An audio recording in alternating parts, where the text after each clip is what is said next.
Sementara itu, Saudara, Ikatan Dokter Indonesia Aceh mengungkapkan saat ini varian Omikron menyebar di Indonesia dengan kasus hampir 20.000 kasus per hari.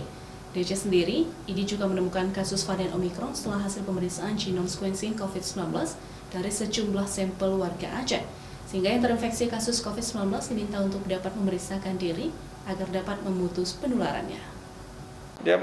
Menurut Ketua Ikatan Dokter Indonesia Aceh, Dr. Safrizal Rahman, setelah tidak ada kasus COVID-19 di Aceh, kini terdeteksi lebih dari 20 kasus terinfeksi COVID-19. Dari jumlah tersebut, IDI menemukan kasus positif varian Omikron setelah beberapa sampel dilakukan pemeriksaan genome sequencing untuk menemukan jenis varian COVID-19. Penderita COVID varian Omikron lebih banyak yang melakukan isolasi mandiri, namun yang terinfeksi kasus COVID-19 diminta untuk dapat memeriksakan diri agar dapat memutus penularannya. Gejala umum mereka yang terinfeksi varian Omikron menurut Safrizal Rahman tidak seberat ketika mengalami varian Delta beberapa waktu lalu. Secara global, varian Omikron bergejala flu dan sakit tenggorokan.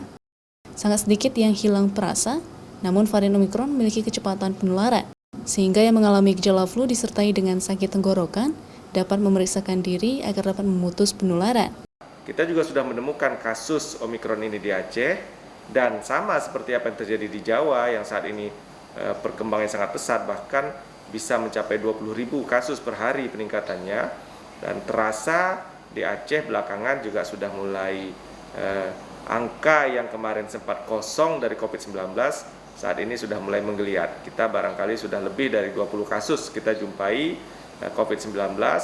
Sementara itu, kepada masyarakat dihimbau untuk tetap mematuhi protokol kesehatan untuk menekan angka kasus COVID-19. Gejala yang ringan serta penularan yang cepat membuat kasus Omikron dapat meningkat dengan cepat di Aceh. Mustajab, Kompas TV, Banda Aceh.